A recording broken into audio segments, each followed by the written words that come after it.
स्वागत। आज हम एक बहुत ही दिलचस्प विषय पर बात कर रहे हैं, 19वीं और 20वीं सदी का भारत और उस दौर के महत्वपूर्ण सामाजिक धार्मिक सुधार आंदोलन। हमारे पास जो सामग्री है वो इस उथल-पुथल भरे समय की कहानी बताती है। तो आज हम इसी में से मुख्य बातें, अहम विचार निकालने की कोशिश करेंगे, समझेंगे कि ये आंदोलन इतने जरूरी क्यों थे। हाँ बिल्कुल, ये सचमुच एक गजब का दौर था, जब पुरानी सोच, सदियों पुरानी परंपराओं पर सवाल उठ रहे थे और नए विचार जन्म ले रहे थे।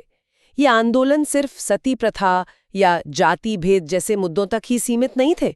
नहीं, इन्होंने भारत की सोच को, उसकी दिशा को बदलने में बहुत बड़ी भूमिका निभाई। सही कहा।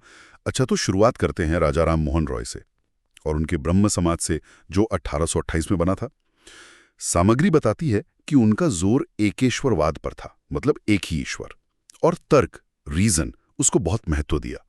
मूर्ति पूजा, अंधविश्वास, इन सब का उन्होंने खंडन किया। हाँ, और सबसे बड़ी बात जो आपने कही, सती प्रथा, उसके खिलाफ उनकी मुहिम बहुत जबरदस्त थी, जिसके कारण फिर 1829 में कानून भी बना और महिलाओं की शिक्षा, उनके संपत्ति के अधिकार, इसकी भी उन्होंने पुरजोर वकालत की। बिल्कुल।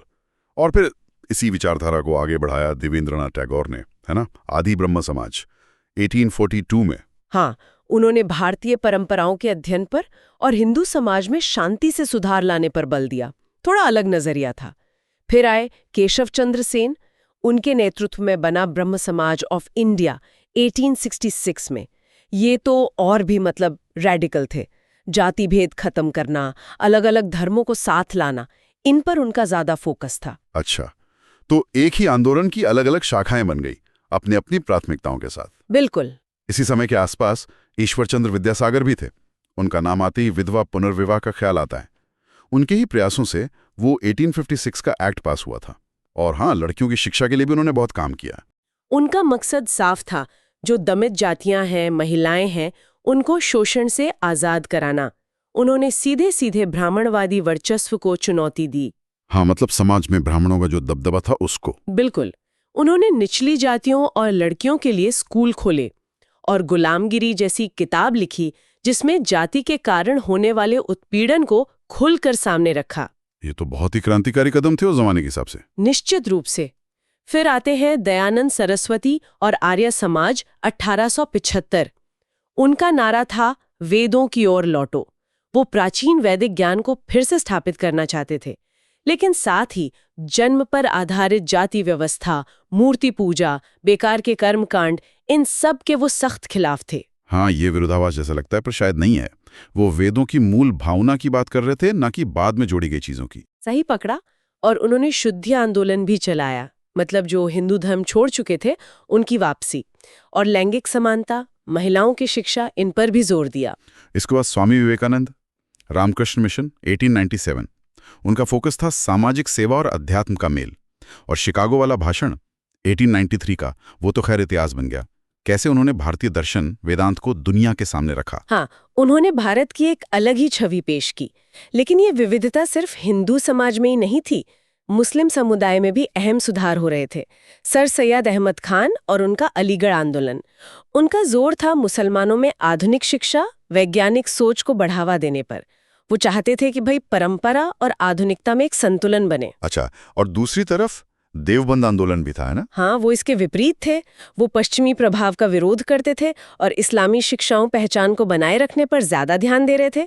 तो यहाँ भी देखिए, सुधार को लेकर अलग अलग नजरिया था। बिल्कुल। और हम कुछ और नाम कैसे भूल सकते हैं, पंडिता रमाबाई, जिन्होंने महिलाओं, खासकर विधवाओं के लिए गजब का काम किया। और सावित्रीबाई फुले, ज्योतिराव फुले के साथ मिलकर जिन्होंने लड़कियों के लिए पहला स्कूल खोला, वो तो पथ प्रदर्शक थी। केरल में श्री नारायण गुरु, उनका संदेश, एक जाति, एक धर्म, एक ईश्वर, सामाजिक समानता के लिए उनका संघर्ष। हाँ, और पारसी समुदाय में भी सुधार हुए। सिख समुदाय में सिंह सभा आंदोलन चला।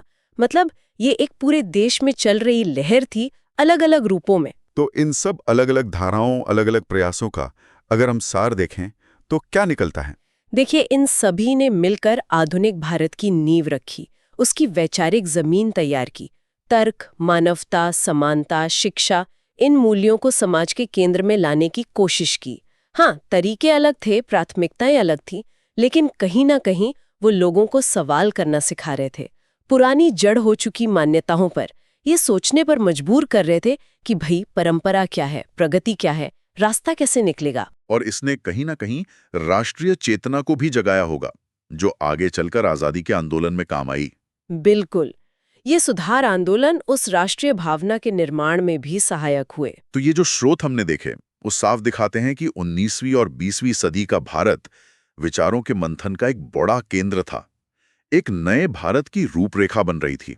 निश्चित रूप से इन सुधारकों ने सिर्फ अपने समय की बुराइयों को ही चुनौती नहीं दी, बल्कि आने वाली पीढ़ियों के लिए सोचने के, बहस करने के नए मुद्दे भी दिए। और श्रोताओं के लिए जाते जाते एक सवाल छोड़ जाते हैं। ये जो मुद्दे इन सुधार आंदोलनों ने उठाए थे, जाति भेद, लैंगिक असमानता, धार्मिक कट्टरता, क्या आपको लगता है ये आज पूरी तरह खत्म हो गए हैं? या फिर उन्होंने बस अपना रूप बदल लिया है? हाँ, इस पर सोचिएगा जरूर। आज के लिए बस इतना।